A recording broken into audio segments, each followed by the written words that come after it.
Jesse. Good morning. I have 2 minutes. I need to go get my notebook. I'll be right back.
Is Melissa on board? Yes, we're here. Good morning. We're here and we're ready to go. Great.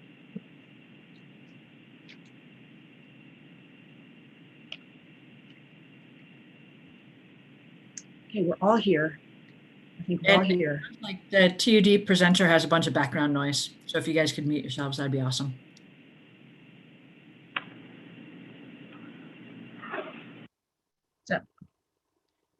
So I'd like to call the regular board meeting to order on March 23rd, 2021. Thank you everybody for being here, and thank you, Ed, because I know you are elsewhere with your family, so I appreciate you being here as well.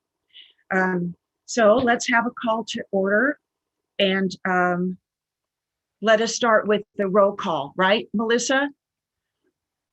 I will conduct a verbal roll call. Director Balin. Here. Director Boatwright. Here. Director Kearns. Here. Director Murphy. Here. Director Ringen. Here. Perfect. Everyone is present. Okay, thank you, Melissa. Let's see. For the Pledge of Allegiance, Eric Johnson, would you mind leading us in the Pledge of Allegiance, and the rest of us put ourselves on mute, please? Thank you, Eric. I'd be happy to do that. I pledge allegiance to the flag of the United States of America and to the republic for which it stands, one nation, under God, indivisible, with liberty and justice for all. Thank you. I really can't wait till we all are able to meet in person in the boardroom and we have a flag we can actually salute. So thank you, Eric. All right, at this time, I'd like to welcome the public and the members of the public who have taken the time to attend this meeting and provide comments on matters related to district business. Any member of the public may address the board relating to any matters within the board's jurisdiction. This need not be related to any item on the agenda. However, the board cannot act on an item unless it was noticed on the agenda. Persons speaking during the public comment will be limited to 5 minutes, or depending on the number of persons wishing to speak, it may reduce to allow all members of the public the opportunity to address the board. So at this time, Corey, is there any member of the public that would like to address the board? Right now, Sally is indicating she'd like to speak. Go ahead, please. Good morning. Good morning. Sally Rhodes here, and thank you for giving me a chance to speak. I wanted to offer some additional comments about the Phoenix Lake Preservation and Restoration Project. On February 23rd at the TUD board meeting, I described that the plan was a task of a lifetime and cited the 7 pillars of that report that were finalized in 2010. One was improved water capacity, water quality and flow, sediment mitigation, fire mitigation, wildlife habitat preservation, public access and education, and mosquito mitigation. The report contained over 200 pages, and there is a chapter for each one of these pillars. Most importantly, it was actually the opening line of that report that says, volunteers can and do make things happen. That was the opening line by Leroy Borchardt, who presented the final report that is available through TUD. And the report contained those 200 pages. There was a list of community members who participated, and it's quite remarkable. Originally in 1998, the Homeowners Association of Phoenix Lake Park Estates and Apple Valley Estates got together to talk about the worries about the lake. In 2004, the TUD Water Committee asked these people to officially start a Phoenix Lake Task Force. They then recruited representatives from CAL FIRE, Cal Sierra Environmental Resource Center, USDA, TUD District Engineers, Fish and Game, Columbia College, Tuolumne County Planning. All of them were volunteers.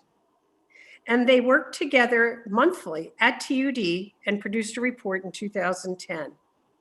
In 2009, TUD got a grant from Sierra Conservancy to support the engineering study. At that time, over 12 community organizations and legislative bodies and the Union Democrat all publicly endorsed this plan.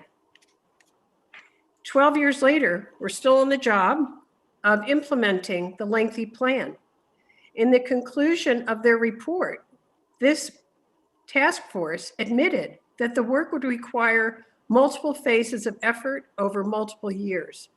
Sediment mitigation and water capacity and dredging were felt to be the most important phases to start with, but it was not to end there.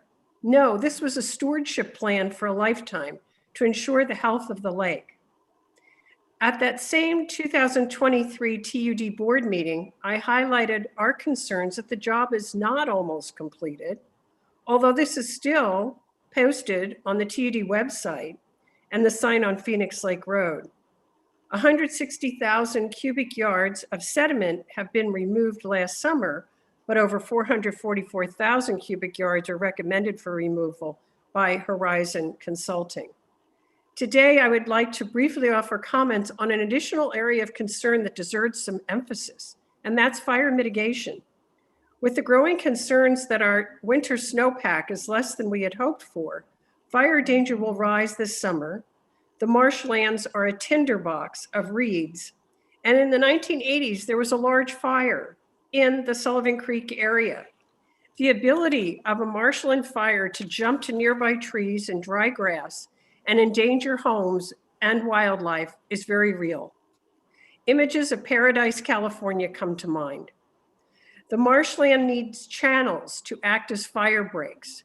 The Phoenix Lake Preservation and Restoration Plan described in detail what these might look like and how they helped break the fire in the 1980s. The design and implementation of perimeter and central channels in marshland areas is a real need for the long-term health of the lake and the safety of the community. In addition, helicopters take lake water to fight fires throughout the Sierras. Most of us have watched the helicopter work in action every summer of fire season as they drop these huge leather sacks into the lake to fill with water. The south and the east pools are still too shallow for that to be of help. Thank you for hearing these points of history and work to be done. We do not want to see the stewardship of Phoenix Lake by TUD and the community stop. It is the task of a lifetime. Remember, as Leroy Bouchard said, volunteers can and do make things happen. Thank you. Thank you, Sally. And I appreciate the history. A lot of folks don't know the Bouchards, that this started even as early as 2002. So this is very important history.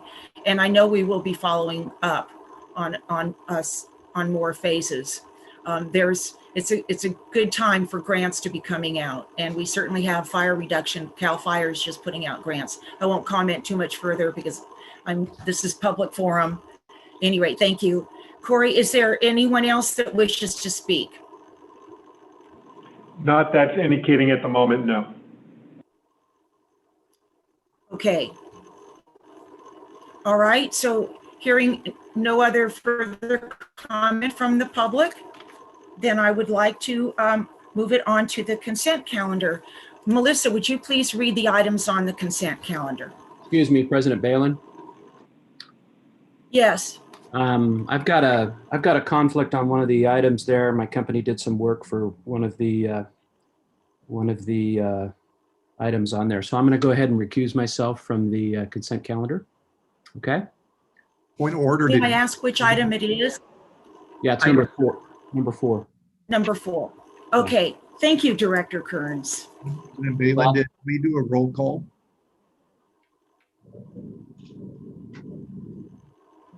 I'm sorry. Did board secretary do roll call? Yeah. Okay. Yes, we did. Okay, thank you. All right, I'll bow out. If somebody wants to text me, or I'll watch on YouTube on the other computer and jump back in. Thank you. Corey, would you be so kind as to text Director Kearns? Yes. Okay, thank you. Okay, go ahead, Melissa. March 9th, 2021. Item number 2, authorization to declare surplus property.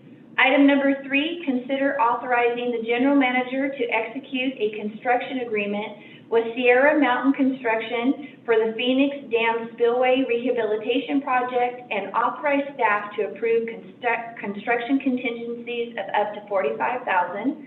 Item number 4, request for variance from Water Rules and Regulations Section 6.02 and Wastewater Section 3.01 regarding service to a non-adjacent parcel, Haydenmeyer and Gardella. Item number 5, board consideration and approval of changing the high school scholarship program to a Columbia College scholarship. Thank you. Would any board member like to pull one of these items at this time? Yes, Director Boatwright, and then Director Ringen, and then Director Murphy. I would like to pull item 2 and 3. Okay. Director Ringen. I agree with those 2, and I also want to pull 4, please. Thank you. Director Murphy. It's already done. Thank you. Thank you. So that leaves the items 1 and 5 to approve. Is there a motion to approve those 2 items before we go into discussion? I'll make Okay. that motion. All right, is there a second? Director Boatwright seconds. Any further discussion? All right, all those in favor? Melissa, would you please do a roll call? Okay, this is for items number 1 and 5 of the consent calendar. Director Balin, Aye. Director Boatwright, Aye. Director Kearns. Oh, I'm sorry, he recused himself. I apologize. Director Murphy, Aye. Director Ringen. Yes. Okay, the motion passes 4-0 with Director Kearns recused. Okay, thank you, Melissa. So let's open it up. I believe with Director Ringen, you pulled item 2, the authorization to declare surplus property. Go ahead, please. Actually, I did, but it was Director Boatwright that did. Thank you, Director Kearns. Go ahead, Director Boatwright. Sorry. Good morning. I have a Well, I would actually desire further explanation of the generator being declared surplus as to age or possibility of this generator being rehabbed in the face of the PSPS with PG&E. I'm just surprised that a generator, unless it is totally parts are not available, and you know that. So I just desire further explanation on that. Staff? Dr. Ringen, did you have something? Sorry. Well, yes, I did. I have more questions than that, but I don't want to bring them up now. What I was going to suggest, and I totally agree with Director Boatwright, his thinking. What I had in mind was maybe at some coming up board meeting, we could have an agenda item that would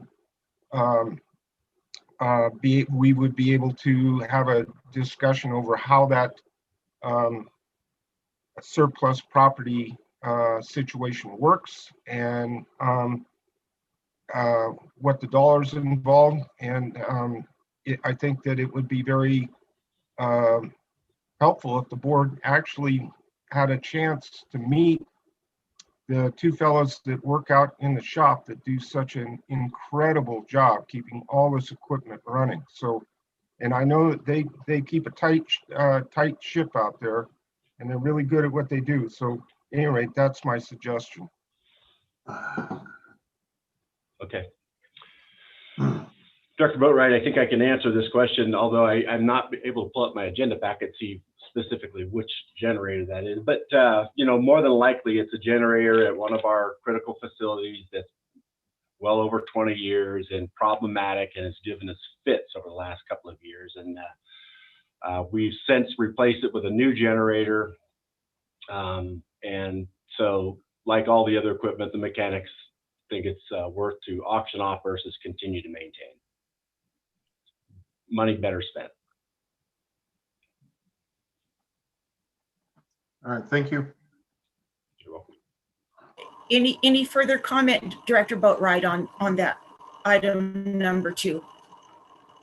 No, you know, if the mechanics are, you know, behind and this cannot be, you know, changed into a trailer mounted portable generator of some type, and then I guess the only use for it is to go to surplus and sell it off. But, you know, like I said, the cost of rehabilitation versus cost of replacement or rental for generators during PSPS just seems to be a little bit of a concern.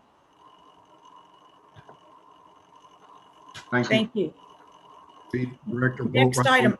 we did get the I'm sorry. $3,000 Cal OES grant, which is going to be, we've identified quite a few generators we're going to be purchasing in the months ahead for this upcoming season. So that's the great news that was sent to the board about a week ago. So we're going to be doing pretty well. If your board is interested, we could agendize a discussion on those generators and how they'll be deployed in a future board meeting. That would be good. Thank you. Item number 3. Well, Go ahead, please. good morning, President, members of the board, members of the public. This particular item, I believe we have Glenn Nunley and Michaela Dillon here. I'll take a first swing at providing some background, unless there's I should back up and say, unless there's a specific question the directors have related to this item. Why don't we go with that, Eric? Whoever pulled this item, if you had a question, please direct that to Eric. Yes, Director Boatwright. You know, it's a question in reference to material in going through the bid and contract. On page 18 of the agenda, there's an itemized list of materials, and item number 3 on that is FRS shotcrete application measured at nozzle. And item number 5, earthen dam shotcrete face. I was just wondering if item number 3 is a specialized engineering product. It's listed as 50 cubic yards, and the unit price is substantial on that. So, Mr. Johnson, maybe you could kind of let us know what the difference between those two shotcrete operations are. I can. Glenn's also on the line. So they are very distinct activities, and they are different products, and that's why you see the unit price reflected being so different.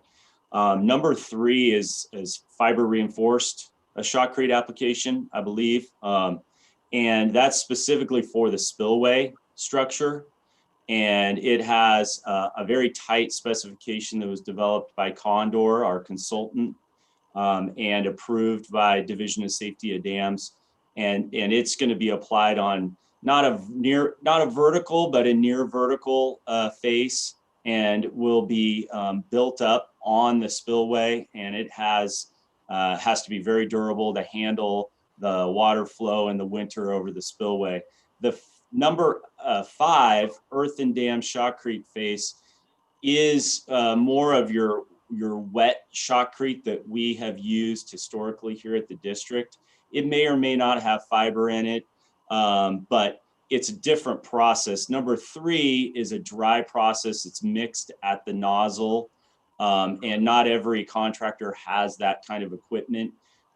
Number 5 is you set up a concrete pump and pump it through the hose, and you apply it to the earthen face. It's more of an erosion control measure than an actual structural aspect to the dam. Glenn, did I cover that mostly?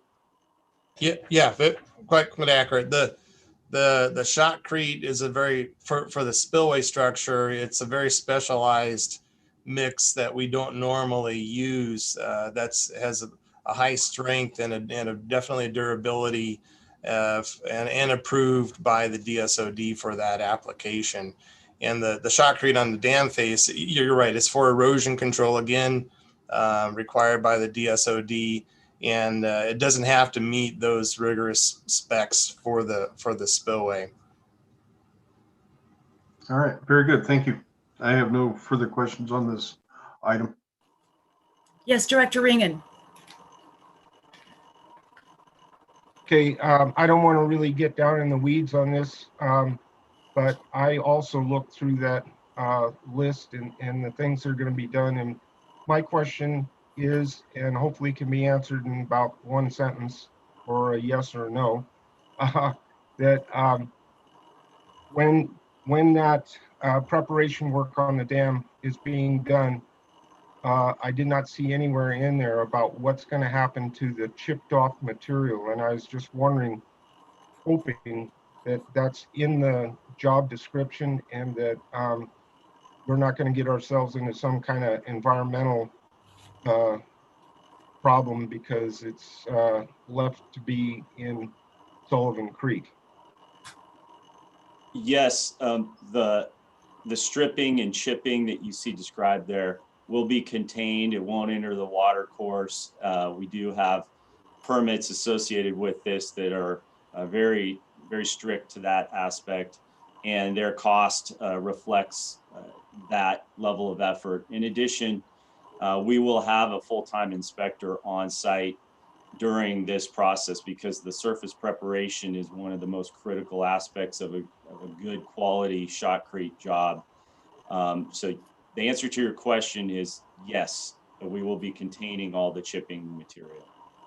Well, I kind of figured you guys had that all covered, but doesn't hurt to ask. Thank you.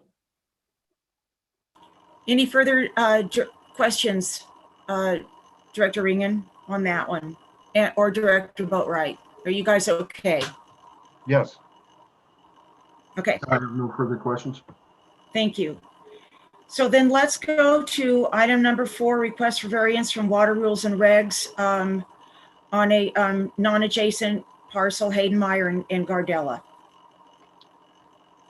what were the questions? Yes, Director Ringen and then Director Murphy. Okay, I'll make this really quick. That to me should not be in the consent calendar. That should have gone before the committee for discussion, and I'd like to pull that and have that occur.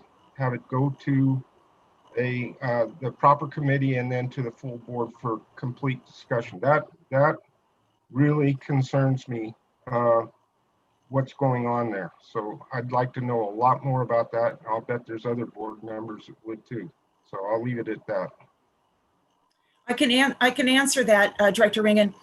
In the past, and I think that this is in our rules and regs, if any variances come before the full board, and I would suggest that it be moved from this item, from the consent to actually regular business, maybe perhaps at another meeting, but variances typically go before the full board for discussion because they're going against a rule. So I hear your point, and maybe suggest that it be dropped down into regular board business for discussion. And then of course we would recuse Director Kearns at that time also. Thank you. Okay, yes, Director Murphy. So that sounds great to me. The questions that I have, the things that I would like clarified, and it could be at that time, but just to put it on people's minds, is I was able to find the regulation section 6.02. It's deep within the TUD website. And that talks about that the normal way to do it is that the mains have to be adjacent to your property. I wasn't able to find the wastewater section 3.01, so I'd love edification on that. And then my understanding with variances is we should have some sort of protocol that we're aware of how we go about this process. And I haven't been made aware of that, and I wasn't able to find that anywhere on the website. But I would assume we have protocols involved in that. And if we don't, we should, because making exceptions to law is a pretty big deal. And once you do it, then that becomes a case study for other people to follow in that same line. So those are the things that I feel like as a director, I need to have, I need to know what wastewater ordinance section 3.01 is. I need to know what our protocols for allowing for variances are. And maybe examples of that in the past. Thank you. So Ed, how about that we remove item 4 and give a chance for staff to prepare these regulations and the wastewater regulation and also our variance regulation. I know we have one somewhere, and that would give the board and staff a time to come prepared to discuss. The broader question is variances, of course, but even for this particular, I know these folks are probably anxious to get going, but we need to really understand. And I don't think that putting it on the consent and then moving it down today, that staff or the board is prepared to have it as a regular item today. So how about moving it to the next agenda then as a regular item? You okay with that? Sure.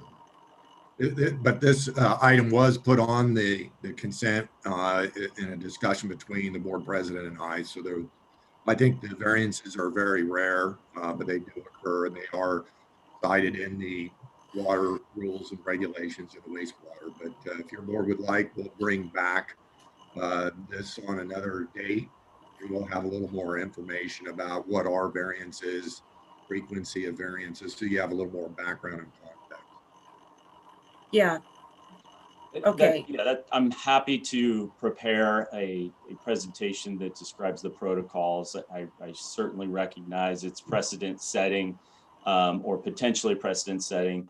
But this is the process is to go to the board, and we make a few findings. They're reflected in the staff report on why staff is recommending that the board adopt this variance. And The process in the past has always been to go to the board and justify why. And I think we've done that in the staff report, but we can certainly have a more robust discussion about the sections, the specific sections, and 3.01 of the wastewater ordinance as well.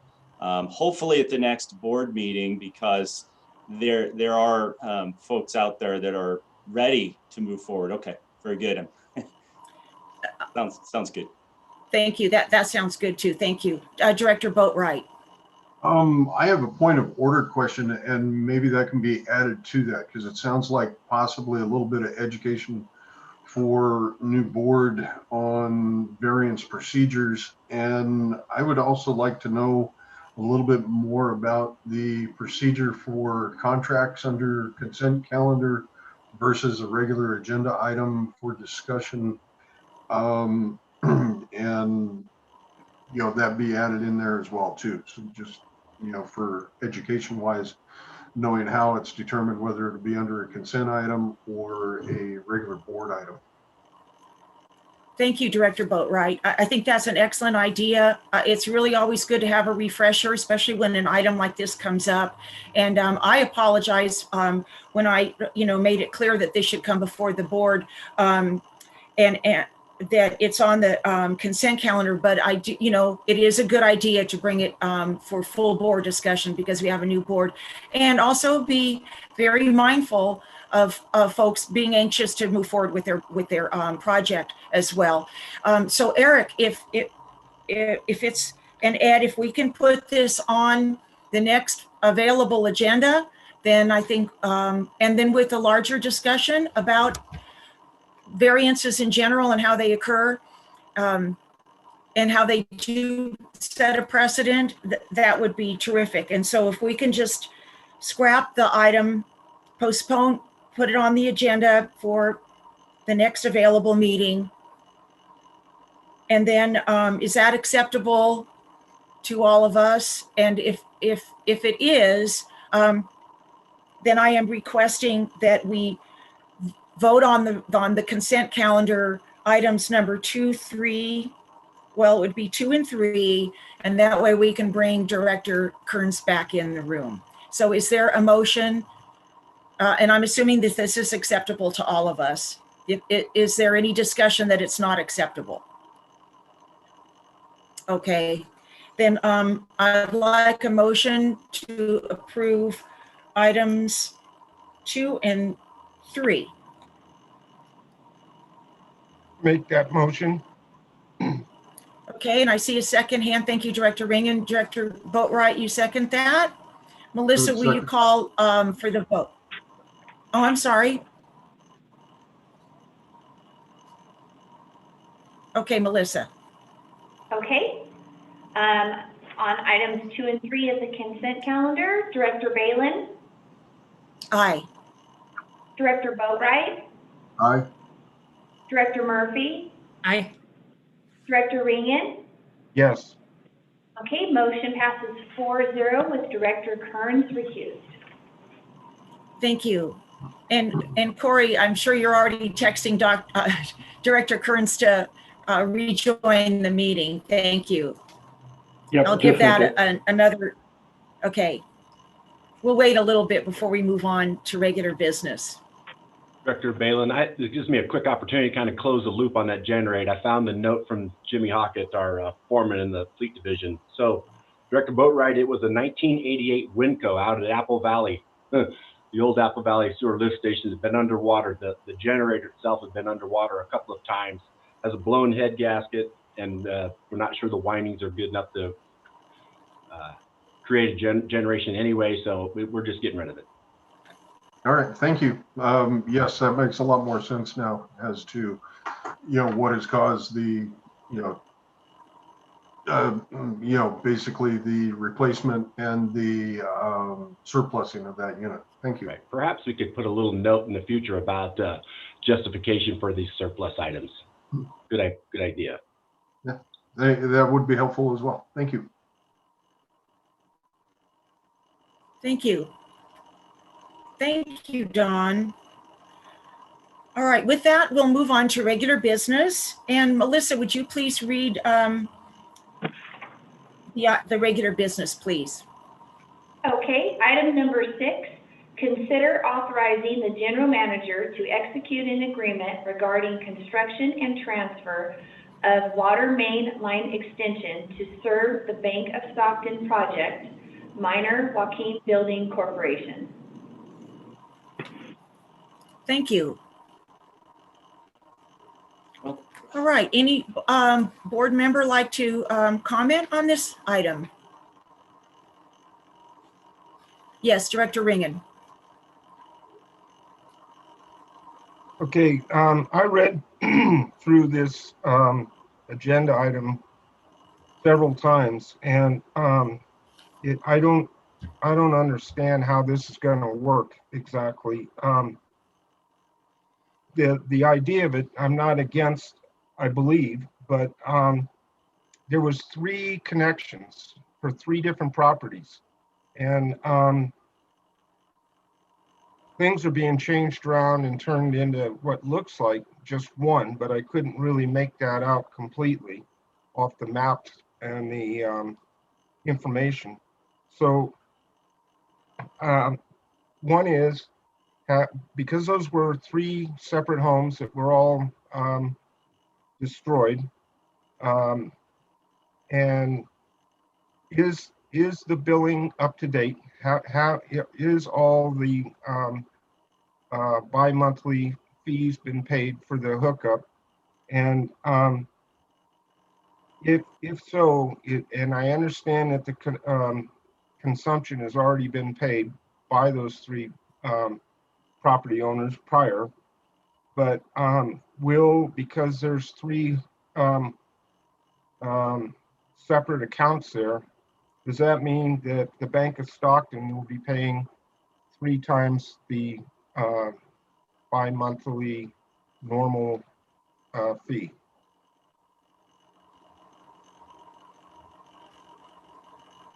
President Balin, I can respond to that, or we can wait until all the board members have had an opportunity to comment. I'm happy to go whichever way you'd like. Well, thank you, Eric. And I jumped the gun a little bit, and it would be, sorry, if and then we can wait and see if the board has questions. So I apologize for moving right into director's questions. I was kind of in the consent calendar mode, so apologize, Eric. Would you like to, present this item for consideration? No apology necessary. Sometimes it's very efficient to go that way, so that's fine. Okay. I will just provide brief background, and hopefully I can answer Director Ringen's questions, concerns as we go through this. This is an infill redevelopment project in the city of Sonora. It's already been approved by the city. The plans, engineering plans have been circulated here at TUD and have also been approved. I believe the developer is looking to move rather quickly on this. I noticed we have officials from the city of Sonora, so I think they would be available to answer questions that I can't answer. But what is up for the board's consideration is a development agreement for a water main extension. Now, I should be clear that technically they could redevelop this parcel and just come in and apply for service. It would be a ministerial type of action, would not require board approval and would not require a development agreement. But in collaboration with the city fire and TUD staff have proposed that the developer fund about 230 feet of water main that has a benefit to our existing customer base in that this particular site is located between South Stewart Street and South Washington Street. Each of those streets have a dead end, what we call a dead end water main. And by building this water main between the two and passing through the development site, we're able to loop water, improve reliability, improve redundancy, improve fire flow, and improve circulation. So there's a benefit there. And then the developer is able to more efficiently lay out their utilities and have a fire hydrant at the prescribed location that was requested by City Fire. There were 3 parcels that will be merged into one parcel for the bank. And there were 3 water services that will become 2. One water service will be for the domestic use in the building, and the other water service will be for landscape irrigation. I know that the capacity for 3 services was already paid for in the past. And so when these 3 parcels get merged, the capacity that will be retained by the developer will be the capacity associated with just this new redevelopment, meaning the bank. And they will pay a water bill based on the landscape service, which is a base charge and consumption, and a base charge and consumption for their domestic use. Their sewer bill will not reflect 3 individual parcels. It will now reflect 1 sewer service, and the details of which I believe they will be billed for 1 ESFR because banks they have 2 bathrooms. It's not a tremendous load on the system. Hopefully that answers most of the questions, but like I said, city officials are here if there's additional questions. Thank you, Eric.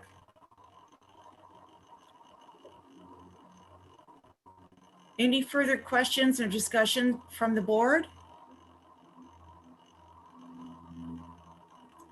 Yes, Director Boatwright, and then I have a question.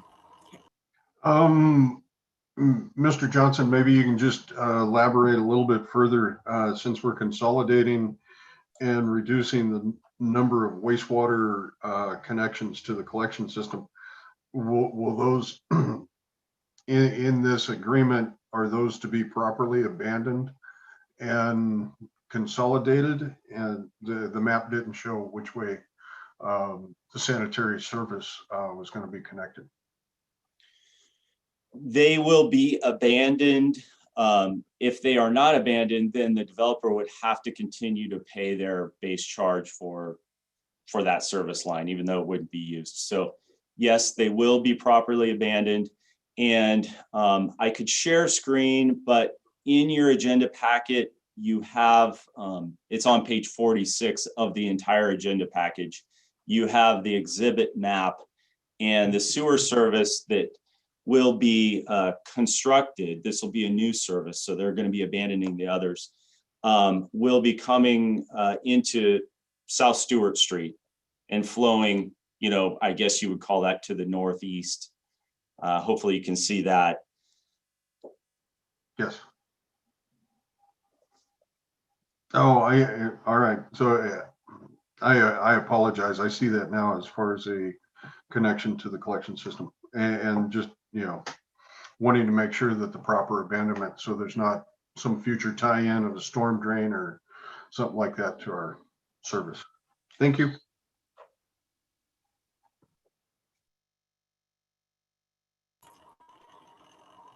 Thank you, Director Boatwright. Any other questions from board members on this? No. Okay. Yeah, Director Boatwright, you answered my question. How were, and this I'm assuming with the abandonment of these other connections, that's basically a little bit of revenue then we will be losing. And I know this area was once residential with the older houses, the historic homes that were on there, but with problems with homeless and whatnot. Did somebody continue to pay the bill while this land was vacant?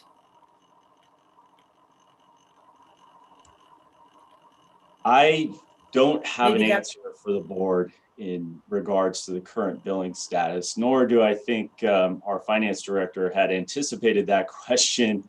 But the site has been vacant for several years now. I believe that the city fire used the homes for a training exercise in structure firefighting. And so I can't confirm that they've been paying their bill, but before we had our current disconnection policy, it is possible that they were not paying their bill, but they would not forfeit capacity because in this case, it's in the city of Sonora. And if they weren't previously a customer anyway, they're covered under a commitment to serve, and the capacity fee for parcels that existed prior to 1992 when TUD was formed still have that capacity associated with the parcel. So either way, they're able to move forward without payment of capacity fees. Thank you, Eric. Director Ringen. That's exactly why I asked that question when I started out on this agenda item, because I don't know, as long as I can remember being involved with TUD, if that bi-monthly service fee, whether you were using it or not, had to be paid. And if it wasn't paid, it went on the taxes. I mean, you know what I'm saying. So I'd like to know. That's why I asked that question. I'd like to know that too. If I can chime in here, Director President Balin and Director Ringen, like Eric said, you know, I haven't gone out and specifically done this, but our standard procedure for all our accounts, again, anyone who isn't paying, it's a little bit different now because we're in COVID and we can't disconnect. And I don't know the exact history of when the bank purchased this property and how that's done. But again, we're tracking everyone, whether they're paid or not. We're still continuing to file liens on the property. So if they hadn't paid this, you know, like you said, it's been vacant a while. If they hadn't been paying this prior to COVID, they would have been disconnected. We'd have a lien filed against them, and they could not have transferred the property without clearing that lien. So I feel pretty confident in telling you that any past service fees have been paid. The other standard procedure is for anyone to be considered for these variances, to be considered for consolidation, to be considered for an elimination of a connection, they have to be current. That's our standard protocol. That's how we prevent what you're describing, Ron.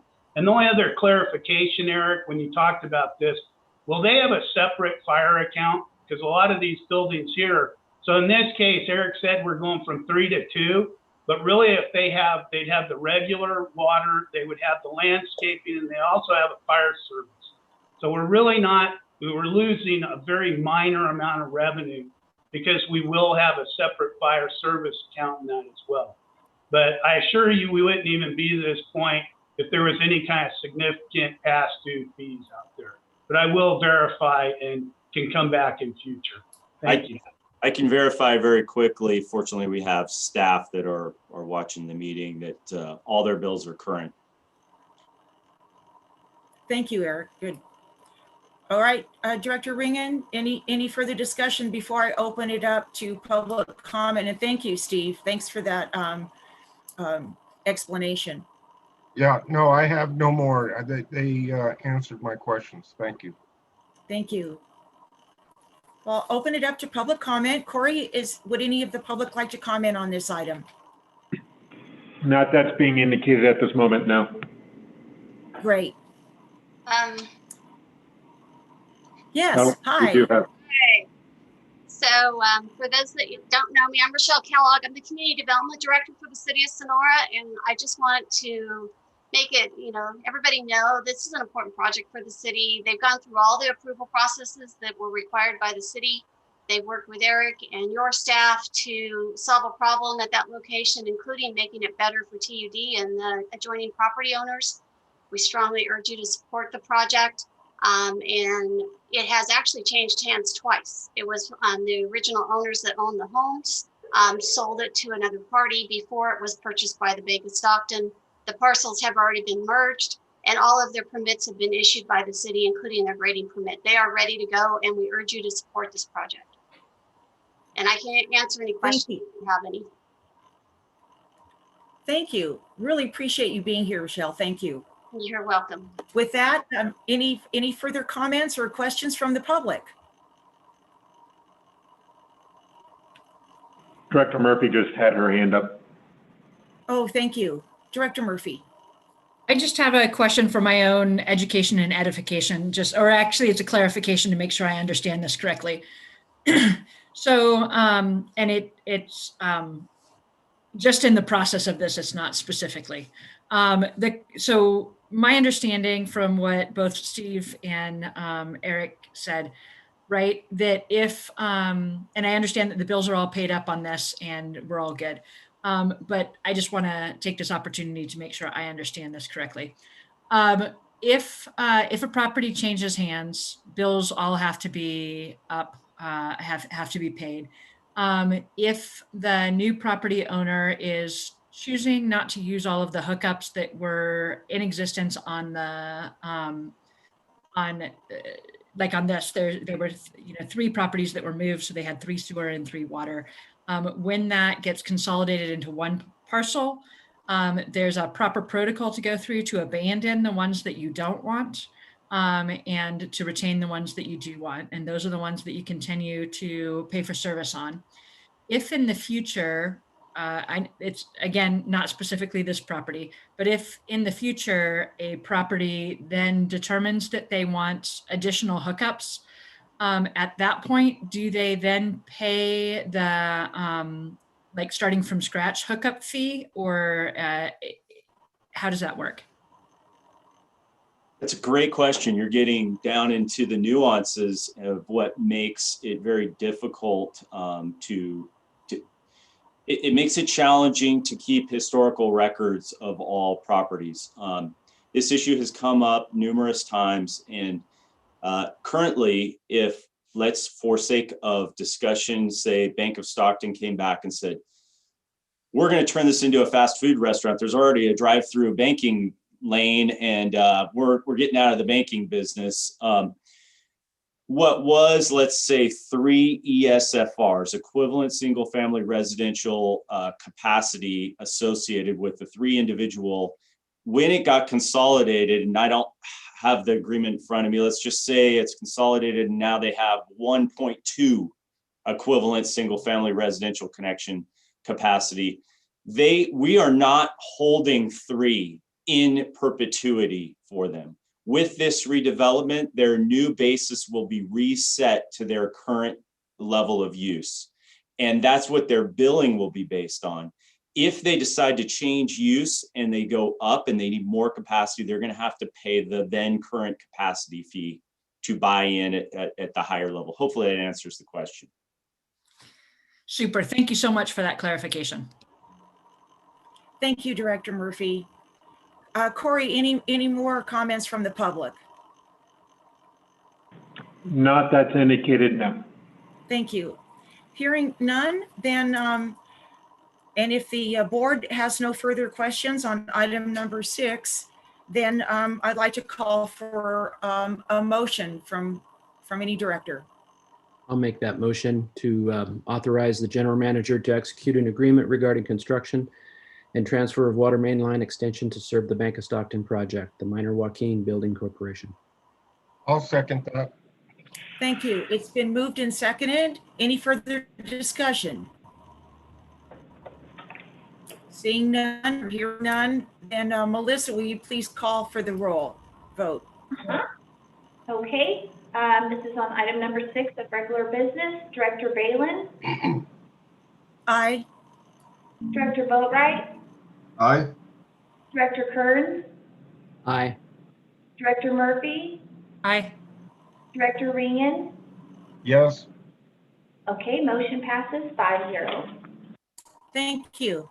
And again, thank you, Rochelle, for the background on the consolidation. All right, so the next item, Melissa, would you please read item 7? Okay, item number 7, discussion of the treated water system optimization plan. Hold on, Director Ringen. Well, go ahead, Director Ringen. I'm sorry. Go ahead. Oh, that's okay.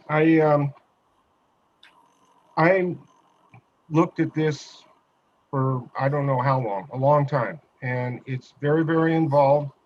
And there's numerous different options, and the maps are real small, hard to understand. And I would like to suggest that we move both 7 and 8, even though we've already discussed 8, but they go hand in hand. I'd like to suggest that that goes to a full-blown workshop so that we can tie everything together and know what is going to be the best way to go for TUD, because we're going to be spending millions of dollars in order to get this done. And this is not something that we can do twice. We need to get it right the first time. So that's what I'd like to recommend, is that 7 and 8 be pulled, and we put together a full-blown workshop to where staff can explain it to us, how they came to these various options. And I think there's a lot of other things that get involved in it too, like how much of it's going to be pumped, how much of it's going to be able to be built with gravity. And I just can think of a myriad of questions that I would really like to have answered before. I mean, there's no decision. Well, it says discussion, but we've talked about many portions of this, and especially, I mean, this has been something that I've been listening to for over a decade, I think, but it comes to the board in pieces. And I'd like to see it all in one nice big enchilada so we can really understand it. That's all I got to say. Thank you, Director Ringen. Any other comment from a board member on what Director Ringen just brought up? I think it was a discussion of the whole enchilada, where you said, in a workshop, all the moving parts and pieces with respect to staff working on this and with respect to past decisions. So it would be a large project refresher, as Director Boatwright was saying, for new board edification as well. So if any other board member like to comment on this suggestion? Yes, Director Boatwright. I would like to have staff go ahead and do a presentation if it goes, too big, too long. I'm just wondering if there is a current update to a bite of the enchilada, or are we going to see kind of more of a larger overview of where we're currently at? And I agree that this is something that definitely takes a lot of time and a lot of education for, and deserves a large presentation to actually absorb all the information that's in this T-swap. Is that a motion? Well, I'd just like to give the opportunity to staff to present the item as it is for discussion. But I agree with Director Ringen that this may require a special workshop to go through the entire, all the documentation of this. It is a very large process that is multi-decade in the formation of. Thank you, Director Boatwright. So why don't we put a pause there? Okay, Director Ringen, please go ahead. Yeah, I hear what Director Boatwright saying. It's just that when and I know that he read it. I know how thorough he is. But as you go through that agenda item, especially 7, it's huge, and there's all sorts of options, and you can't really read the maps. I don't know how you could do anything in a short length of time on that and really have it accomplish much of anything. So once again, I'd really like to see these two pulled and agendized as a full-blown workshop where we can really dive down into it and really understand it, all of us. Thank you. Is that a motion, Director Ringen? Yes, it is. Okay, thank you. Is there a second to that motion? Director Murphy, do you have a question, or that is a motion? Second. That's a second. Okay, so these two are discussion items, and the motion is to move them to the next available meeting so that the board Workshop. can thoroughly look at maps that are, the presentation, the options, et cetera. Okay, so there's a motion and a second. I would like some more discussion. Hang on, Dr. Ring. Director Balin, the motion was for a workshop, not for Right. agendizing. Oh, thank you. Right. Thank you. Oh, okay. There's a motion, a second, and a motion, a motion and a second for a standalone item workshop. And I believe it's now open for discussion. And I believe I saw Director Kern's hand go up. Yeah, I know we've kind of lumped 7 and 8 in here together. And so my comment is directed towards item number 8. I'm very concerned of the delay on this. We've spent a lot of time and a lot of ratepayer money up to this point to get this Sierra Pines Regional Water Treatment Facility project to where it is. And now it seems like we're just stalling for time here, and that concerns me. It's this thing I thought was well on its way to consolidating a lot of these antiquated treatment plants that we have throughout this system to modernize us, to streamline us, to make us more efficient. And now it seems like I'm getting the feeling, with all due respect, that we're starting to go backwards here a little bit, and that concerns me because of those items, and especially because of all the ratepayer money we have spent to get to the point where we are right now. So that's my comment. Point well taken. Director Boatwright. I would like to recognize that item number 7 and item number 8 are both just discussion items. There's no action by the board today that I can see that we're adopting anything. And as discussion items, we could certainly move them forward to a workshop, or if that is leading us towards a action item for the board. But I was looking at both of these items as mere discussions before the full board. That's my comment. Thank you. Director Balin, Don Perkins does have his hand up, which may pertain to what you're speaking about now. Thank you. I'll wait my Okay, turn, and then, though. I'll wait I'm my sorry. turn. This is the time for the directors. Okay, thank you, Don. Yes, Director Murphy. I understand what Director Boatwright was saying, of that these are discussion only in this, and I'm not opposed to hearing what staff has to say on this, because there were no actions being taken today.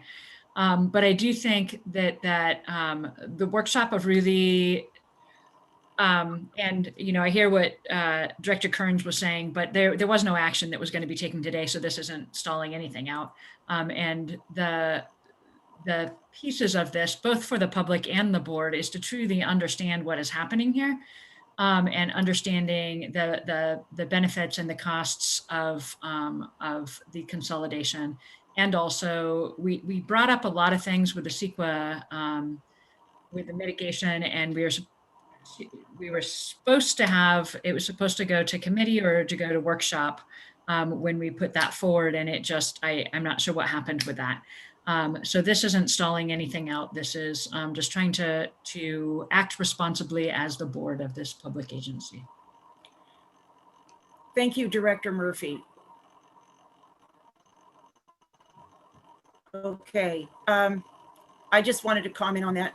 I agree we're not stalling. I know in the past we we have ended up acquiring large pieces of property at district expense, and then they end up being a stranded asset. So I feel the need for caution. There is caution. I do not think that we're putting on the brakes on anything. This, you're right, this is a lot of ratepayer money, and certainly scheduling a discussion, a workshop, so that we look at, let's say, how it will affect our CIP and what will be driving our CIP is very, very important, so that we don't piecemeal this. So with that, in the interest of time, I will, if there's no further discussion or comments from the board, then that's Director Burns.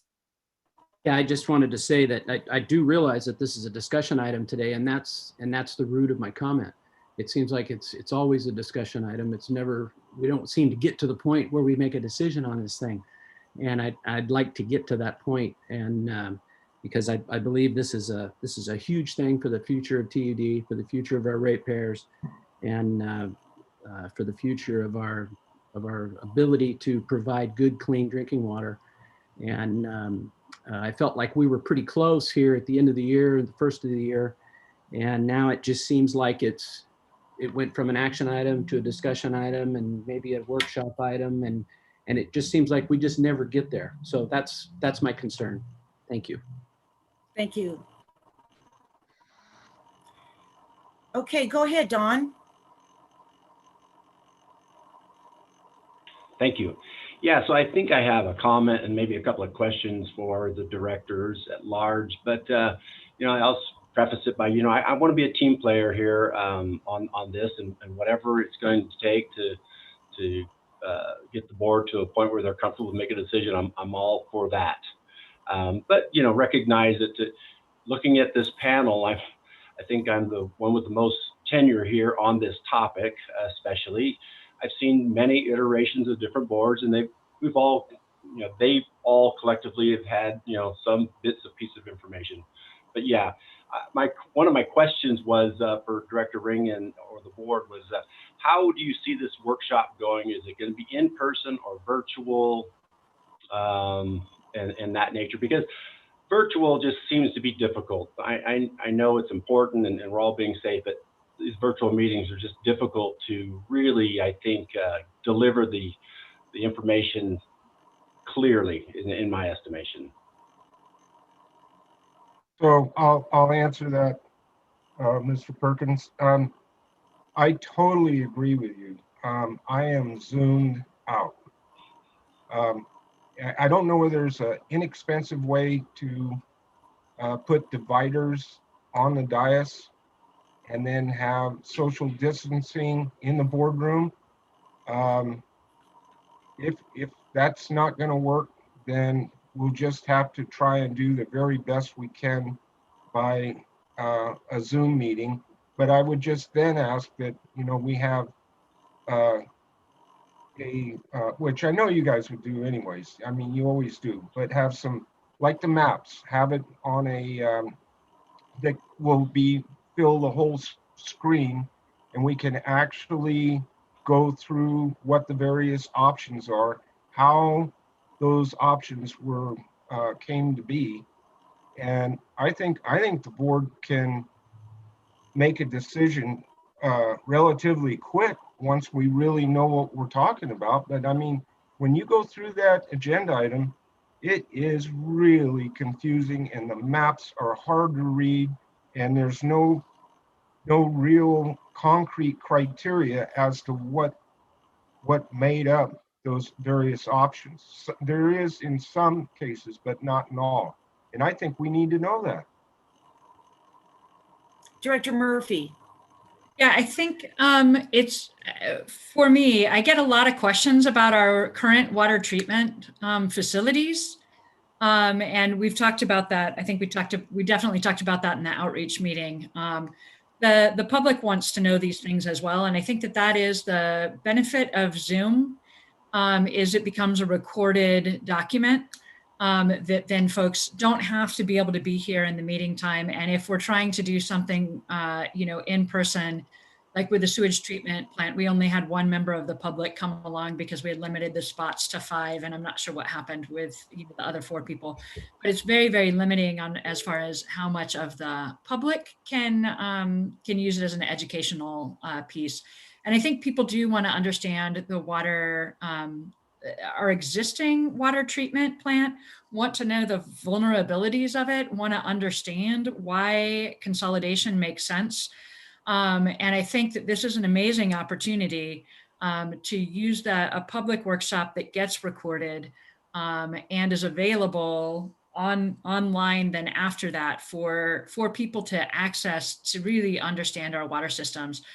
Because I think that's one of the things that we've been talking about in general is there's a lot of projects going on for TUD. People want to know where their money is getting spent. People want to know why each of these things is important for the district and why now. And I think if we can answer those through the public meeting, we're in a public workshop. It serves 2 purposes. One, to educate our board, but also to educate the public on what our water system is, what the vulnerabilities are, the ways we're trying to improve it, where the money is coming from and where the money is going. And I think that will be a benefit to everyone. Thank you, Director Murphy. Hang on, Steve. I just have one little comment. This is not whether we're for or against this, at least for me. It's not whether I'm for or against it. It's to really understand the big picture and understand where the finances will be going. When I understand a piece of it, which is up there in the footprint, which is what we're studying, and the CEQA mitigations on this one footprint. But I don't really understand how it all will work together and the amount of money and years that this board has to be very consistent and committed to this endeavor. And so to see it all at once, and I agree, I would love a dais where we could all really sit together and it's recorded for posterity, and to go back and refer to how all these moving parts and pieces will work together in the consolidation. And with that, I will turn it over to Steve. Thank you. Just a quick comment for everyone's edification and information. I appreciate Director Murphy's comments on there, but just so everyone knows and everyone watching, Director Murphy as well, long before COVID, we always recorded every meeting, every workshop. If you go onto Granicus on the website, you can pull up the agenda item, you can pull up the video. We've gone, at least since I've been here, we've gone over and above every year to be transparent. We've displayed our CIP, what we've completed. This particular T-swap, I think, like Don stated, it started in 2008. Director Ringen, you've sat through multiple displays on this and presentations. So, we continue to try and educate the public in every way we can. We appreciate the new blood. We continue to record Granicus. Now we have YouTube, so hopefully someday we'll get back there, but whether we're back there or not, we always want it to be available to the public. And the public tends to attend, when it's controversial, when we're raising rates, when we're doing Phoenix Lake, something like that. But we're going to continue Granicus, continue recording, and continuing to do our best to educate all our ratepayers. So I just wanted to chime in on that.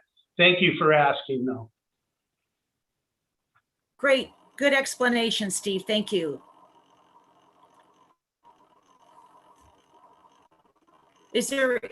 Yes, Director Boatwright. Yeah. We seem to be spending a little bit of time here this morning discussing how to present or hear a discussion. And I know that there is a motion on the table and a second, and certainly further education on this and more time will be needed to fully understand the T-swap. I would just like to go forward and spend this time, hearing the discussion on the T-swap. Yeah, and if I need to pull my second in order to do that, I'm fine doing that. And also, or if both of those things can, if we can, I think the motion was just for having a workshop on this. And I don't think that that has to be separate. Can we, Madam President, can we do both? Can we hear what the staff has prepared for today? And can we create a broad public workshop, or do those things how does this work? I believe we can. I believe we can make, there's been a motion and a second, and then we can vote on that, and then we can move into a discussion, because I do believe that it will help inform staff in all, fleshing out all the parts and pieces that we would like to see for a full-blown workshop. And Jesse, if we can't do that, I think you're nodding that it's, we can vote first, and yes or no, and then we can move into a short presentation. Yes, President Balin, the board can do that. It might make procedurally more sense to have the discussion or the presentation first, and then if the board is still dissatisfied, the first and the second will still be available. There's been a first and a second, so that will not die unless there's a competing motion. But it would make more sense for the voting to come after the presentation. But if you don't want to do that, you can certainly do it first, and just with the knowledge that a presentation is going to come after the vote. I hope that helps. I think the order you said is great. Yes, Director Kearns. Yeah, with all the discussion here, I'm a little confused. Did the motion include both items 7 and 8 to be moved towards a workshop, or was it just for 7? I believe it was 7 and 8. For both. It was for both. Okay, thank you. Well, then let's pause those motions. I'm sorry, Director Kearns. Did I cut you Dr. off? Balin, GM Patterson had his hand up. I don't know if it's relating to this topic or not. Thank you. Thank Go you. ahead. Yes, President Balin, members of the board, and for the community that are listening, I think I wanted to share that and echo some of what our finance director, Steve Sheffield, pointed out, that there has been quite a few presentations and workshops on this topic. I think it's already been indicated, this dates back over 10 years, over $1 million invested in this direction. Multiple board actions to get us from the concept down the road to where now we're sitting at 30% design at Sierra Pines, along with the CEQA that's nearly done. There's been a lot of work and investment by these previous board actions, as well as multiple workshops.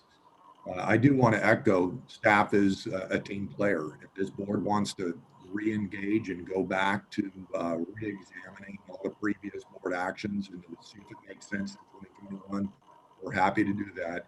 But I do want to point out to everyone that these meetings were all on Granicus, and it may be helpful if you want to go back and research some of the previous workshops and reports that have discussed this particular item. But I think it'll be helpful too if we do discuss today, because we could narrow in on very specific topics at the workshop in a way that's more productive for the board versus just a general overview. So I hope by the end of this that we have some very good detailed questions that the staff can focus on in the upcoming workshop, if that's where your board wants to go. Thank you, Ed. Well, then let's proceed with, let's see, where'd he go? There he is, Eric. Is it Eric or would it be Glenn?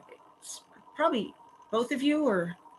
It would be myself or Dawn. I think both of us were planning on contributing, and I recognize the board probably wants to keep this fairly brief, knowing that it will likely go to a workshop. So I'll keep that in mind. But if it's okay, I'll start off.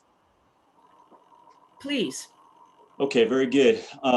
Well, as mentioned, this has been a cornerstone of the district's planning and budgeting for approximately 10 years. And the treated water system optimization plan was originally envisioned, probably as early as 2008. We didn't get a consultant on board until around 2010. And it was really based on the recognition that we have a disproportionate amount of infrastructure for our customer base. I mean, staff collectively drive over 400 miles a day, maintaining 12 surface water plants. We have 300 miles plus of water main, 13,000 service laterals, 74 tanks, 43 pump stations, and over 150 remote telemetry units, SCADA sites, if you will. And we do all of that. We maintain all of that while keeping our rates firmly in the middle of the pack. I believe the board saw it on an annual basis. We look at our water rates as they compare to some of our neighboring agencies, and we're right there in the middle. However, we have yet to fully capitalize on the economy of scale that we would achieve through consolidation. The number of connections we have per water plant is 900 or less, and that's just not an efficient way to provide water service. And when you look at our topography, and I'll keep this brief, but when you look at our topography, we're serving from 1,200 feet elevation up to over 4,000 feet. We have over 70 pressure zones. That's a pressure zone is just a fancy way of saying we're either reducing pressure through a valve or series of valves, or we're pumping. And all of that costs a lot of money. And back in 2010, when we embarked on this process of the treated water system optimization plan, the first thing we did was we looked at what we call the do nothing alternative, which we quickly realized was a misnomer. There is no such thing as do nothing. It's better termed the status quo alternative of keeping our 12 surface water treatment plants and rebuilding them and bringing them up to current standards. Well, many of the board members here have taken a tour of some of these facilities, have seen the condition and the vintage. I mean, we're talking 1970s era construction for many of these. If you consider the Sonora water treatment plant, there are still facilities that are in operation that date back to, Don, I think the late 20s. Long before chlorination was even introduced, filtration and chlorination was introduced, and the Safe Drinking Water Act was adopted.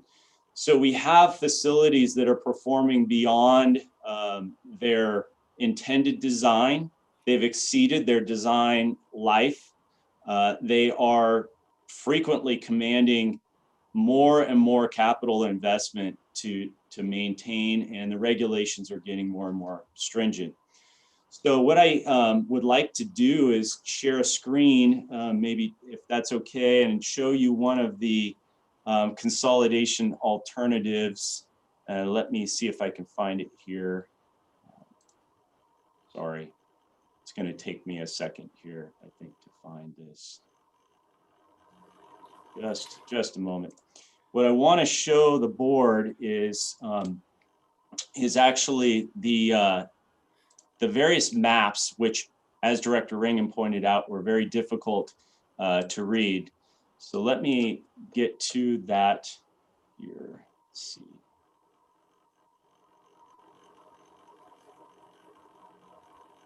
Can anyone see? Are you just looking at my desktop? No, we're looking at the PDF. Oh, you are? Okay, very good. Well, let me, are you seeing the PDF of the agenda staff report? Yes. Okay. Yes. All right, sorry about that. So what you should see right now is a map of the consolidation alternative that was adopted by the board in 2018. Yeah. We're not, Eric, we're We're not not- seeing that map. No, you need to. You're click showing on the that. agenda right now. I am, okay. So if you click on the map PDF, it should pop up. Sorry. Let me see if I can find the PDF we want to show here.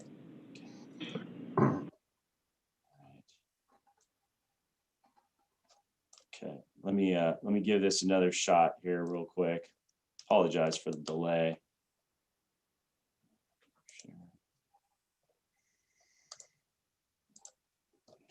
Are we doing any better? Johnson. Yay. Yep, you got it. Success. Okay. Well, at least it didn't take 10 years to get to this point. So what the board is looking at here, and let me try to back up a little bit, is basically the district's service area. And up in the upper right-hand corner, I know it's difficult to see, is Miwok. You've got the Highway 108 corridor running down. If you can see my cursor, and then the city of Sonora is down here. You can clearly see Phoenix Lake. Well, right now, we're separated through a bunch of individual water systems and treatment plants.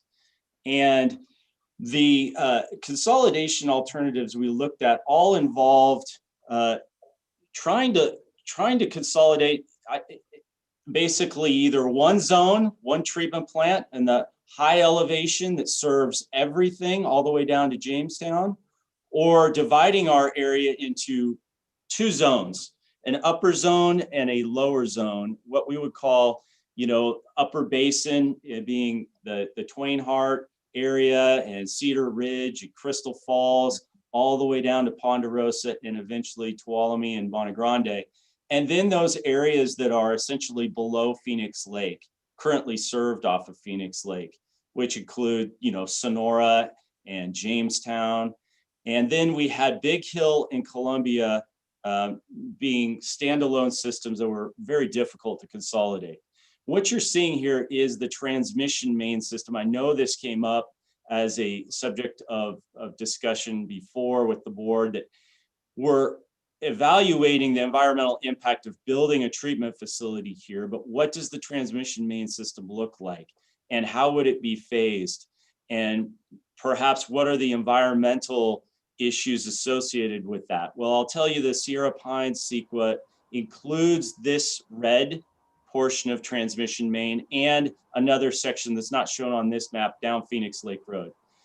The reason we aren't looking at the CEQA associated with all of the transmission mains is that many of them are going to be phased, and those will be in excess of 5 years out. It's just a little too early to do the CEQA on that. We have done fatal flaw analysis on these routes, and most of them are in road right-of-ways as they are. But the key takeaway with this map is that we have 4 treatment plants that would remain after 40 years. Sierra Pines, which would start off at a 3 million gallon a day treatment capacity, expandable up to 5 million gallons a day in 40 years. That plant would consolidate Upper Basin, Crystal Falls, Cedar Ridge in short order, and then eventually Ponderosa. And we have another pipeline route that we would like to discuss with the board, possibly in the workshop, that would allow us to get water to Ponderosa. It wouldn't be for likely 30, 40 years before we would consolidate Bonne Grande and Tuolumne. Those two facilities are rather new. They provide good service, and there aren't any pending capital needs for those. The lower zone, which is fed off of Phoenix here, clearly the Sonora Water Treatment Plant needs significant investment in the near term if we don't move forward with building a new plant somewhere to service this area. This is where the majority of the population is. This is where the density is. It's a little more efficient. We aren't consolidating as many treatment plants, but we would consolidate Greenlee. Scenic View can be consolidated from Sonora area or also from up above. And then what the board looked at in 2018 was, okay, we approve, we adopt, we accept the notion that there'll be 2 regional zones, an upper and a lower. We already know Sierra Pines is our preferred location. The district purchased that property in 2008 with the purpose of building a treatment plant. The question is, how do we structure our lower zone? And do we rebuild at Sonora? Do we look at various other sites where a treatment facility could be constructed? And we did that in a subsequent analysis that the board adopted, a siting study, and we can get into those details later. But I did want to share with the board this map because it really is the preferred consolidation alternative. And maybe I'll turn it over to Don if he wants to fill in some of the blanks. Sure. Am I on mute? Nope, I'm not. So I was going to try to, I can't really share my screen with you, but a couple of things I kind of wanted to maybe give some information. What kind of goes through my head on a regular basis is I think Eric just talked about that previous boards has adopted a preferred alternative. So from that point in time and of an important decision, I very much sort of know where the goalpost is, where I'm headed. And so, if not daily, at least weekly and monthly, I am faced with a decision to make. Whether it's planning for CIP projects, as Director Balin mentioned earlier, or a tank is prematurely failing. Do I know the end game when I decide if we're going to replace this tank or not? Because I think I do. And so some of the decisions that have been made in the last 4 or 5 years when it comes to tank replacements is with the mindset that the end game is the preferred alternative that the board has adopted. So if, just so you know where I'm coming from, so if now the end game isn't that, then I kind of might second guess some of our decision making that we made, in the last few years. So I kind of wanted to, that's kind of where my mindset is. And then I know one of the things that Director Ringen is really curious about is just what all is going to be saved. What are the possibilities of the consolidation? What does it really look like and sound like? Now, this is what I'm about to go through is really just Don's 30 years of experience, supported by previous superintendents and their experience, and also supported by the existing superintendents. So, but this still needs to be vetted, but what could be consolidated are up to 29 tanks of the 74 that Eric just mentioned. And of those 29 potential tank consolidation projects, several of them have already failed on us before we were ready for them to fail. And so, again, the planning part of this, as far as water storage on this side of the flume, this is where that all kind of goes in hand. Potential booster stations that Eric was mentioning, as far as those go, there's a potential for 21 consolidation of booster stations. Again, actually 20 now, because last year we did some good work and got rid of the Riddle booster station. So there's lots of opportunities for consolidation, and then all of that comes with an understanding that will reduce our power consumption along the way. And I've been trying to come up with some sort of quick figures on the savings of power consumption as far as dollars and cents go. So that's kind of what I wanted to relay. And if you have any more questions specific for me, I'd be happy to take a jab at them. And I could stop sharing if the board wishes, so that we can see all the participants, or I can leave the map up. I like it. Eric, this is extremely helpful. And I would encourage the board to submit questions to both Eric and Don ahead of time.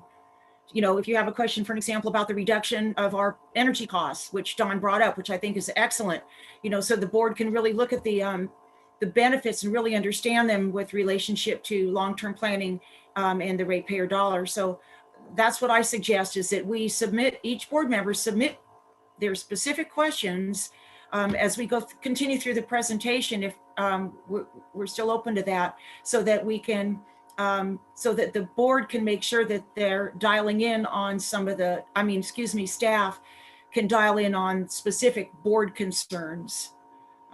So if that's helpful. Eric, just quick question. Is this map on the website? Or can you send it out to us? We can certainly put it on the website if it isn't, and we can send it, and we will send it out to you. I don't think it is on the website per se, unless you went through Granicus and for some reason knew where to look, which is a near impossibility. So we'll make sure it gets circulated to the board. Perfect. Thank you. Eric, I'll just jump in. It's in the agenda. It's part of the packet. Yeah. Oh, I should have said that. I assumed. Sorry. Yes. And I believe the TWSOPs on our document links as well, where these maps are contained. And I believe we printed hard copies for each of the board members. Yes. Any other board comment? Yes, David. Question for Eric. By past board action, I thought we had actually, and I see in here, site alternatives for a new water treatment plant for the lower zone, a new Sonora water treatment plant. But I'm not seeing it listed specifically on the maps itself as far as its location. I was under the understanding that, it looks like a G is, let's see, which map was it? It's actually page 52 of the agenda item. And it looks like G5 is the standard area there. Okay, and let me back off. The main question, have we determined a site for the new Sonora water treatment plant at this point? Yes, the answer is your board, as it's constituted now, hasn't, but prior boards have.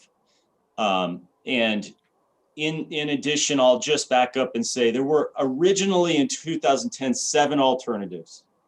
Those 7 alternatives got reduced to 4 alternatives.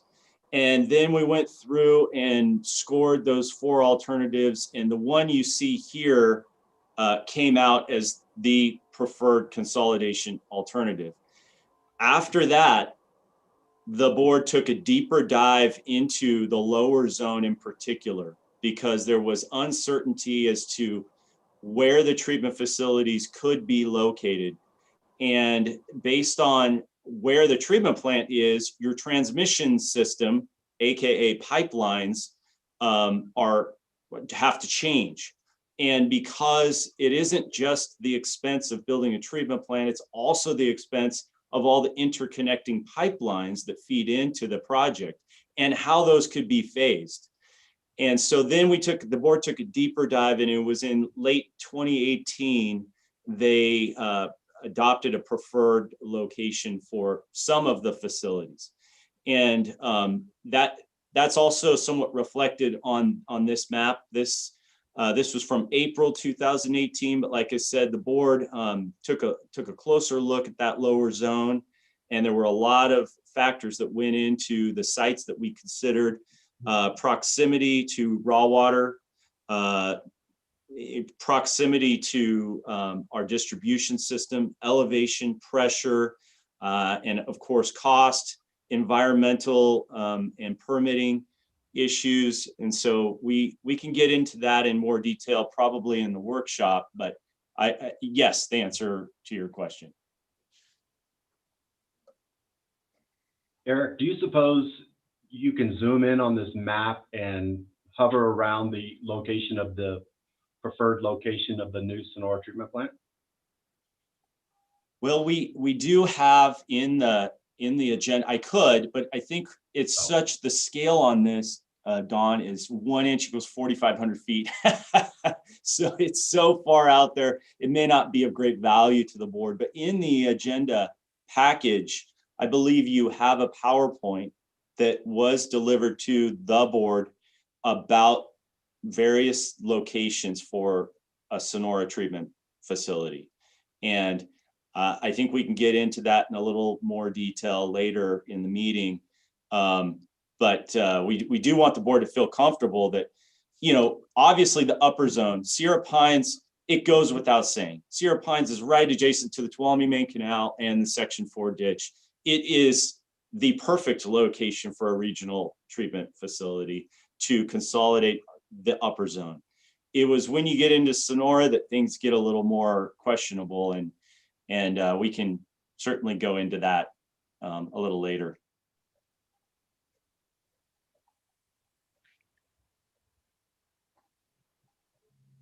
Thank you, Eric. Oh, quick- go ahead, Lisa. Dr. Yeah, Murphy. so in the board packet that we got 4 different maps that were on page 52 to 55 that were alternative 1, 2, 3, and 4. Don, when you were talking about you've been using this as the guideline, alternative 1 is the one that you're talking about having used as the guideline?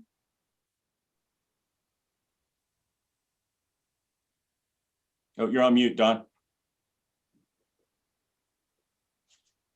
Talking about, I'm not sure if it's what number it is, but it was the preferred alternative that was adopted by the board, I guess, in 2018, I guess.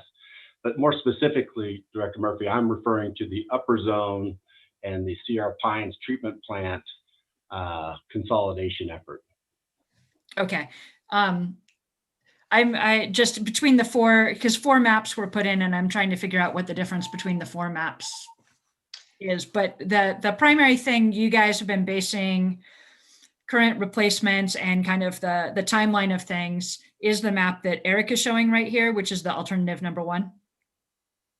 I believe so. Is that correct? True, Eric? Yes.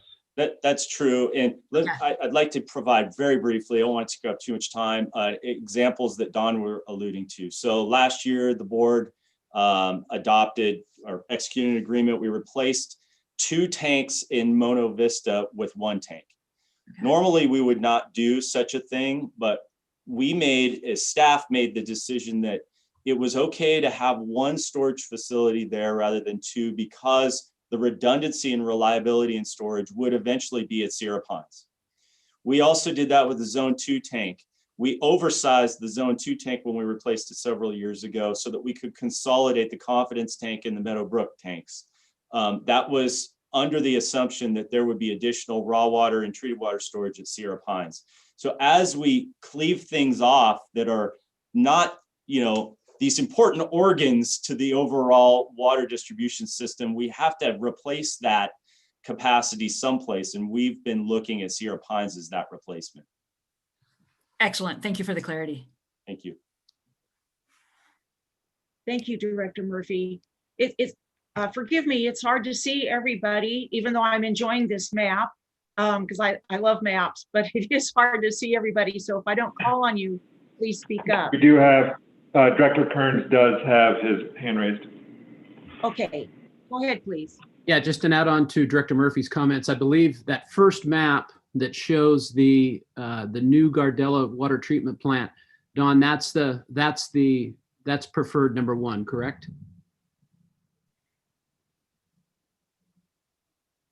You're mute, Don. Yes, it is. Director Okay. Kearns. Yeah, so, and that's the one that makes the most sense for the replacement of the basically 100-year-old Sonora treatment plant, correct? Correct. And I know Eric Johnson has a little more in-depth knowledge on how we went about selecting that site. It was an interesting adventure we all went through. I say we all, the board and management and staff, went through that selection process.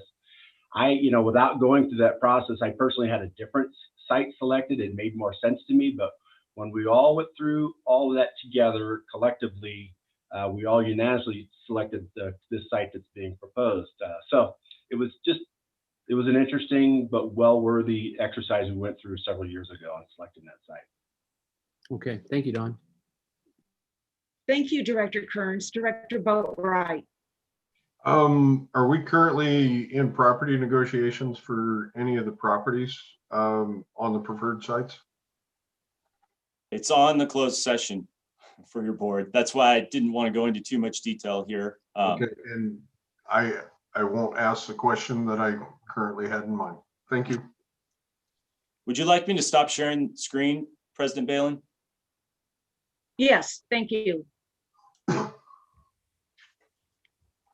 Okay, thank you for that. In the interest of time, and I really appreciate it. And you know, it's again, our decision making will be solid once we fully understand how these two, the upper basin and the lower, even those two concepts are we use them all the time, but not everybody knows what we're talking about. Your design narrative and decision-making process of elimination, your rule outs, all well thought out. But again, the more that the current board understands and has direct questions for this, maybe perhaps you could change that alternative one to read the preferred alternative. I think that would help eliminate some of the confusion. I really appreciate the staff's patience and making sure that we all support this project and all understand it. So I appreciate the information. All right, is there any more from the board before we open it up to public comment and then close it off and see if we have any vote for a larger workshop? Any further comment from the board? Okay, Corey, is there comments from the public? Not that's being indicated at this moment, no. Thank you. Then we'll close that off. And again, Eric and Don, thank you for doing, going back and encapsulating what some of the previous decisions and previous boards had arrived at. So with that, there is a motion and a second. And Melissa, will you please call for the vote? And again, this is a vote for items 7 and 8 to be put on a standalone workshop. And again, please, board, submit your questions so staff can then address them in a finalized way. Yes, Director Boatright. Point of order for the vote on item 7 and 8. Should we hear the discussion on item 8 before the vote, or as that was also just a discussion item? What's your pleasure? It sounds like you would like to hear a little bit about that item. I would like to hear what the discussion being presented to the board is for today before the vote for bringing those items both into workshops. Good, thank you. All right, that sounds appropriate and good. So Eric, would you like to comment on the monitoring plan for Sierra Pines? I would. I'll just be very, very brief. The board entertained this item in late January 26th. At that time, the notice of determination, sequence notice of determination was adopted, but there were outstanding concerns, namely related to lighting, use of LEDs, Western pond turtle relocation. Some of those concerns were expressed by CSERC. In addition, a member of the public expressed some concern about wildfire prevention, not just during construction, but during the operations of the project. And I'm happy to report we went back, took the board's comments, engaged our consultant ESA, who was unable to attend today. And they reached out to CSERC. I can see they're on the line here, and exchanged correspondence and came up with a revision to the mitigation monitoring and reporting program that would allow for the potential relocation of Western pond turtle onto the site if they had to be relocated to begin with. We also in the mitigation monitoring reporting program, added a mitigation for dark sky lighting, and then an errata sheet was developed and attached to your staff report because there were some cleanup items in the document, as you can imagine, and we took the opportunity to go ahead and strike through any reference to LED lighting in that. That seemed like the formal way to go ahead and remove it from the document.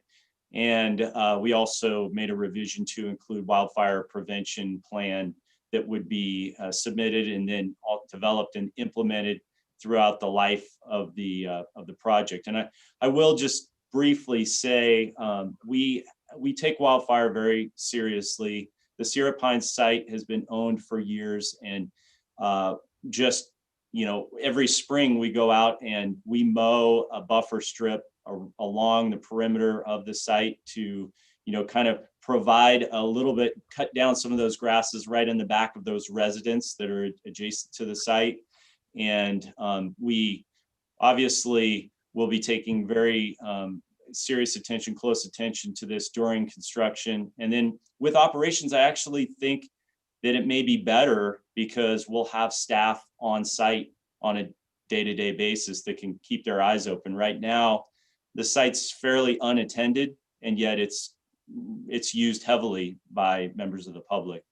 So hopefully that answers the board's questions about the MMRP and the errata sheet. Happy to answer any other questions that may arise. Director Boatwright, do you have any comments?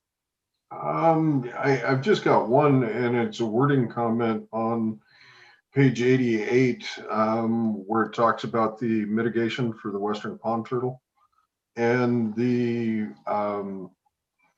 what appears to be the new wording is it says that pond turtles may be reintroduced instead of if they're relocated off-site, that they will be reintroduced to the Sierra Pine site.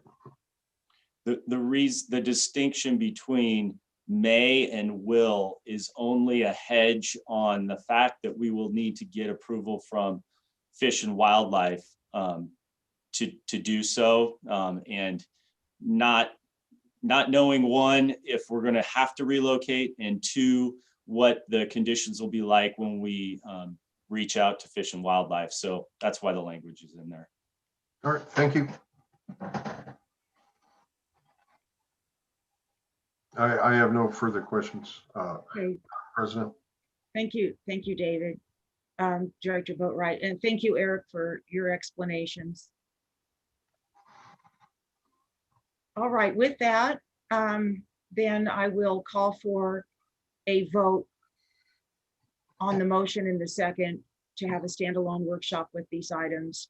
And I would like to amend the motion, if I may, to say, well, no, I don't have to amend it. I just, again, would like all of the board to make sure that they get all their questions answered ahead of time. So out of courtesy to staff, they can be prepared.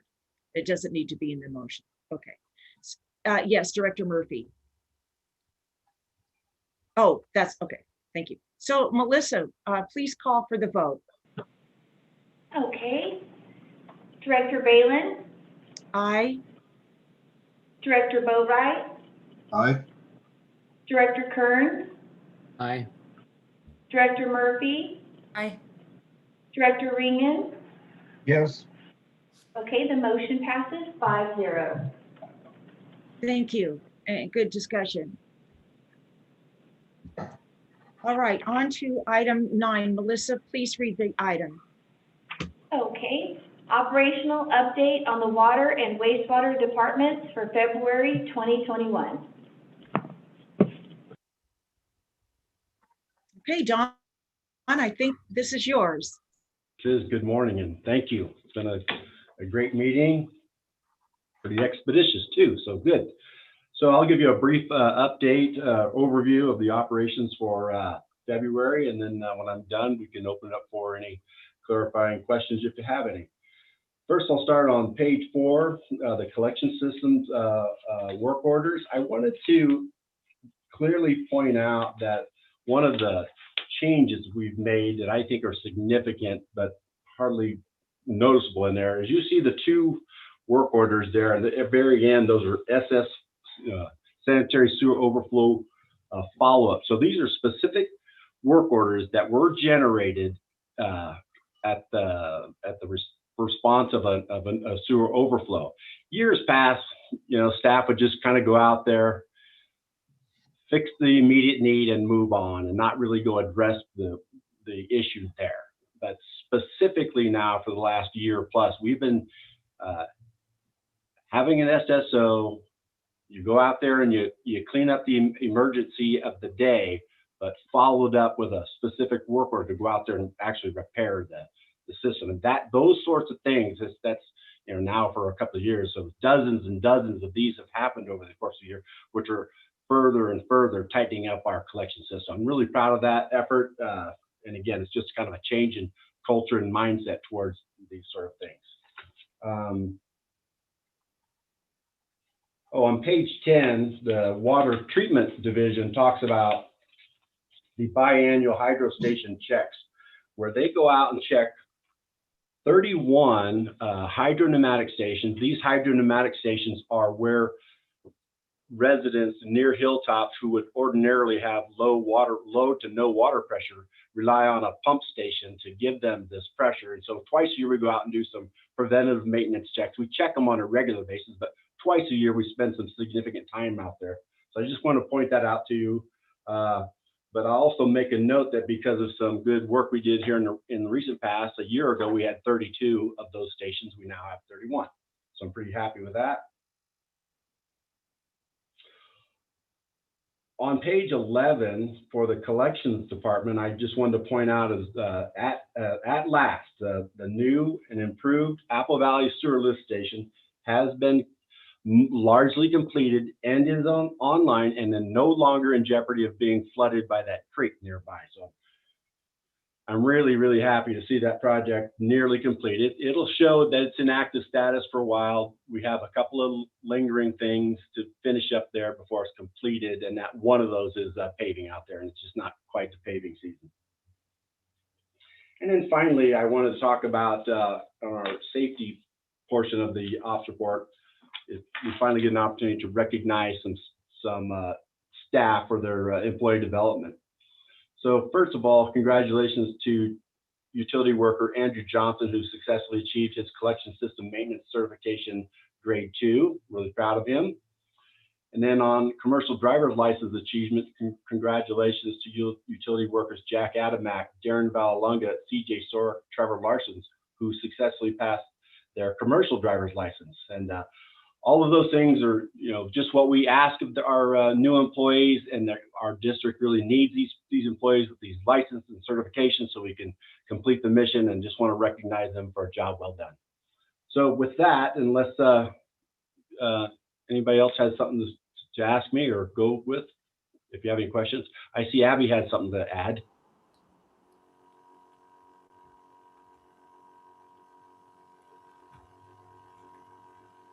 Sorry for the holdup, Madam President, members of the board. Thank you, Dawn, for the opportunity. I just wanted to add on I appreciate Dawn recognizing those employees. Certainly in the last year, it's been more challenging for us to certify our the employees to get certified. Both on the state certifications are just ramping back up.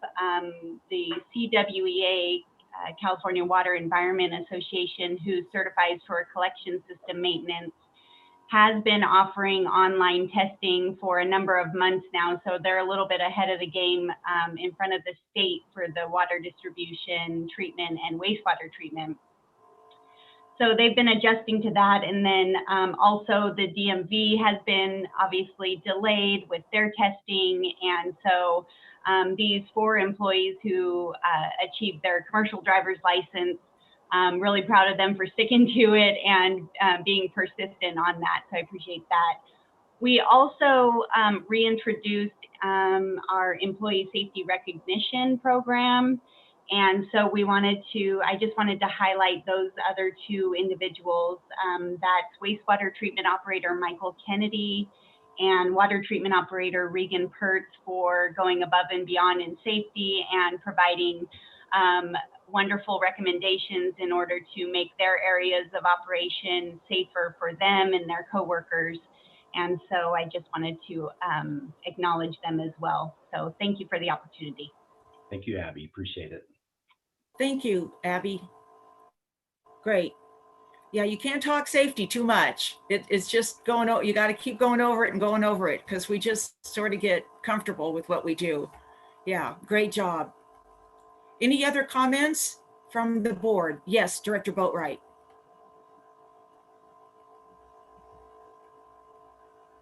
You're muted. I'm getting there. Question for Mr. Perkins. On page 91 of the agenda, there's quartz level. And I was wondering if that was in reference to February 1st or February 28th as far as the level the quartz reservoir is at? Good question. But I believe and hope it's for February 28th. That's my ask. I should be a little more specific in the ops report, but that should be February 28th. Okay, and the only reason I'm asking is that, in past practices, it was, tracking quartz reservoir on the first of the month, and I wasn't sure if there was a change or couldn't remember how that was reported in the past. Definitely a concern for the level of quartz reservoir at, if it's at the end of February, as far as a read, that would indicate that we are very low in the quantity of water in quartz reservoir, which is good for storage, and that's what it's meant for. But looking forward to a irrigation season, feast or famine. Right. And then a question for page 94. It's got Lyons Reservoir current level.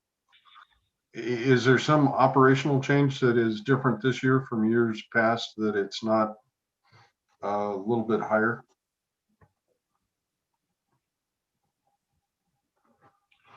I don't know, Don, do you know? No, I don't have an answer for Director Boatwright. Yeah, because this year it's showing a current level of 2,280 acre feet, and historical average is above 3,800 acre feet. So I was just wondering if there was.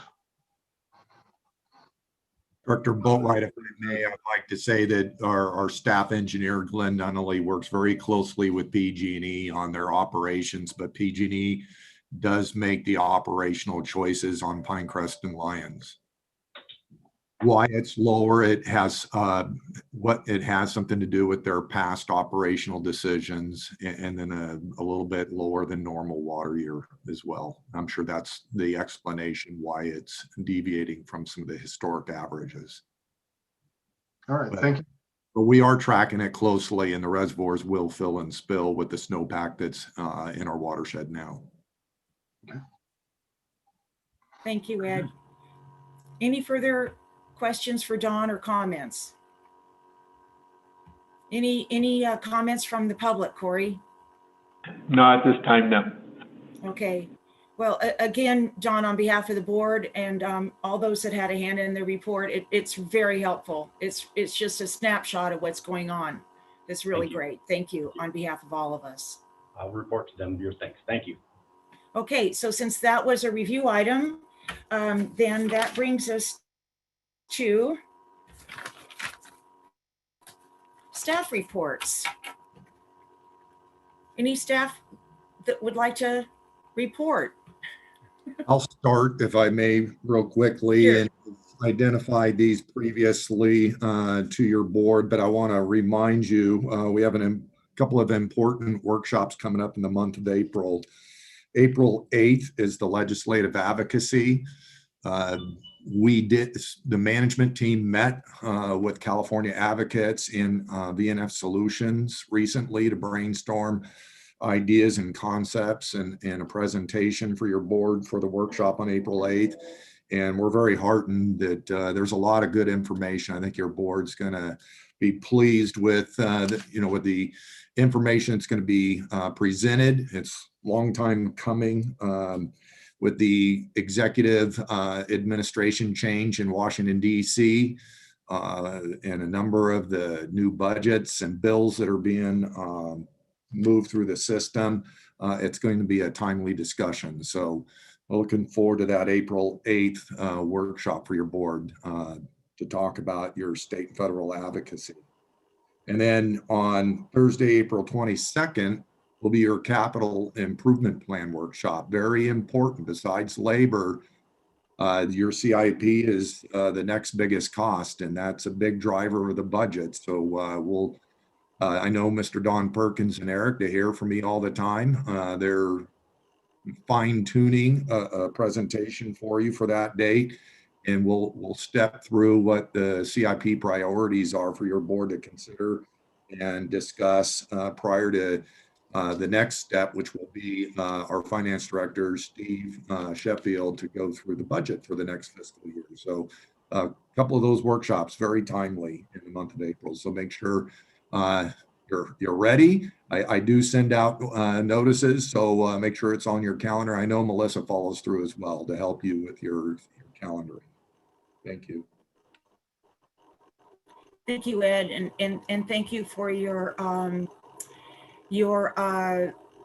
article in the letter. Appreciate that.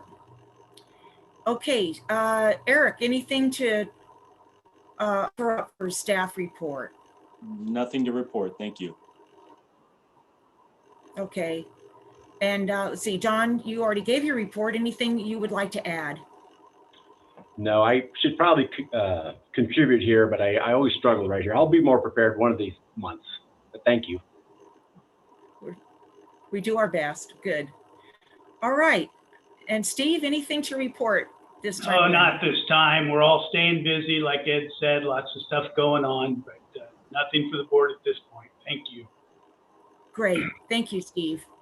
And also thank you for being on hand to answer any question that gets thrown at you. It's great. All right. Let's see. Let's see. Abby, anything to report? I believe Ed cut out a little bit when he was saying before, but I know you all received the press release and the article as well, but we're awarded the $292,000 from Cal OES for backup power generation, which we're really excited about. Very much needed as we come into this next PSPS season. And then I think you just referred to, Madam President, that we also, our article got picked up by Aqua News. So Aqua sent that out as well with their newsletter that we were awarded the money. So thank you very much. Thank you. Thanks, Abby. Any news from staff? Have I missed anyone?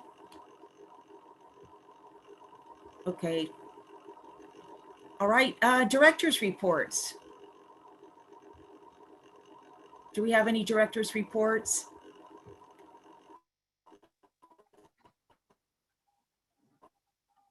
Okay, I almost saw Joe's hand go up, so I'll call on Director Ringen first, and then I'll follow up after everybody's done. Go ahead, please. Got to get unmuted here. Okay, on 310, attended and participated in the Tuolumne County Natural Resources Committee meeting. They're just continuing on talking about that fire safe program that the county's working on.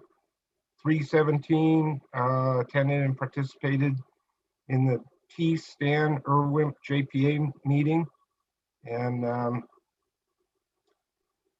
they're moving forward on searching for some grants as always, as well as we voted for a promotional organization and plan for the T. Stan Irwin. And it should be interesting. 318, attended and participated in the TUD wastewater committee meeting. And I won't say anything about that. I'll let Director Boatwright pick that up if he wishes, because he's the chairman. Thank you. Thank you, Director Ringen. Anything to add, Director Boatwright? Yes, thank you, Madam President. At the wastewater committee meeting, we had a couple items for discussion that I felt we went over rather well. Decided to continue discussion on rate and rate structure for the septic receiving facility, and at a later date, a presentation to be brought back to the full board for the consent decree, which will have a expiration date in June of this year, and the work that has been done to comply with that consent decree over the years that it has been in effect. Looking forward to that, and that is it at this time. Thank you. Yes, Director Kearns. Yeah, the only thing I have to report is I did attend the wastewater committee meeting as well. Very, very informative, and I enjoyed it.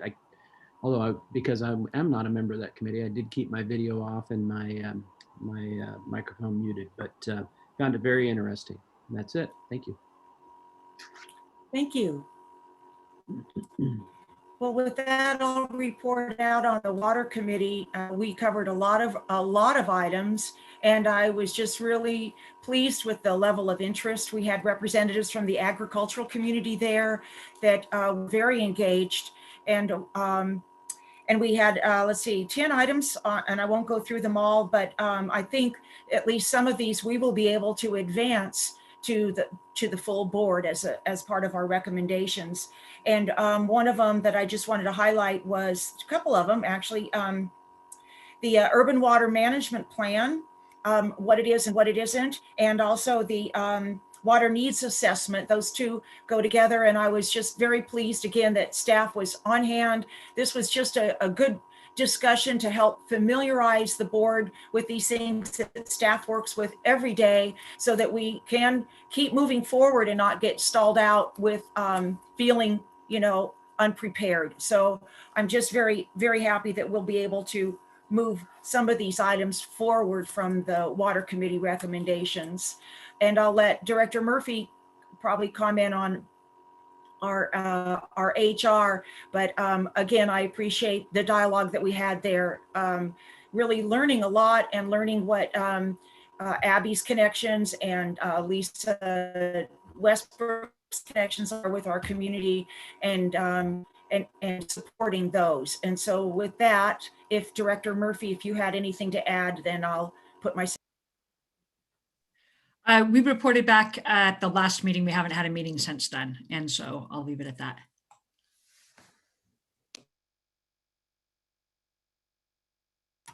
That had to unmute. Well, you can't have too much good cheerleading on those committees. So thanks for the reminder. All right, with that, if there's no other business, or I think I got everybody that wanted to contribute. Okay, seeing none, then I would like to read the closed session items here before we say goodbye and go into closed session. So we have two items. One is the conference with real property. Oh, excuse me, Director Balin. There you go. Director Ringen, go ahead, please. I just was going to say, I hope we'll get a 5 or 10 minute break between the closed session and when you get through reading that. Sure. Oh, okay. So we'll just. One announcement is that we do have the watershed committee coming up at 8 a.m. on the 30th, March 30th, if public wants to tune into that. On the 30th. Thank you. Tuesday the 30th, 8 a.m. watershed committee. And thank you. Listed, the agenda will be posted, and you can join us by Zoom. Okay, thank you. Okay, well, why don't we do this? Melissa, would you please read the closed item A and B, please? Okay, item A, conference with real property negotiators pursuant to Government Code Section 54956.8. Property APN number 004-590-007-000. Agency negotiators, Ed Pattison, General Manager, Eric Johnson, Don Perkins. Other party to negotiation, Stephen Dietrich. Under negotiation, price and terms of payment. Item B, public employee and performance evaluation pursuant to Government Code Section 54957, position General Manager.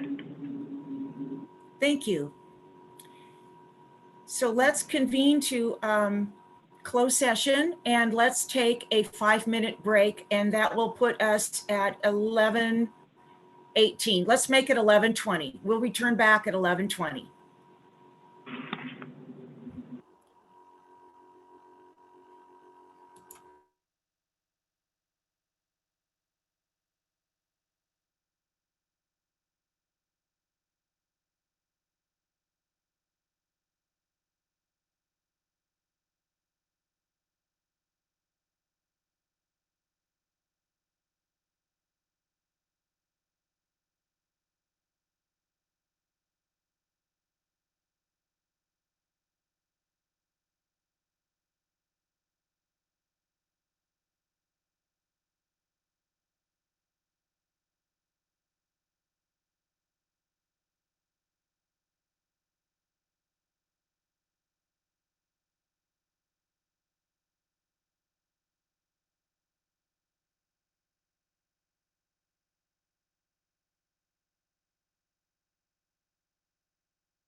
Okay, so we are all here and we have a quorum, and so I would like to report out in public session. We are reconvening in public session, and I would like to say that the board has no reportable action on both the closed session items at this time, and that in that case, the meeting is adjourned at 2:05 p.m.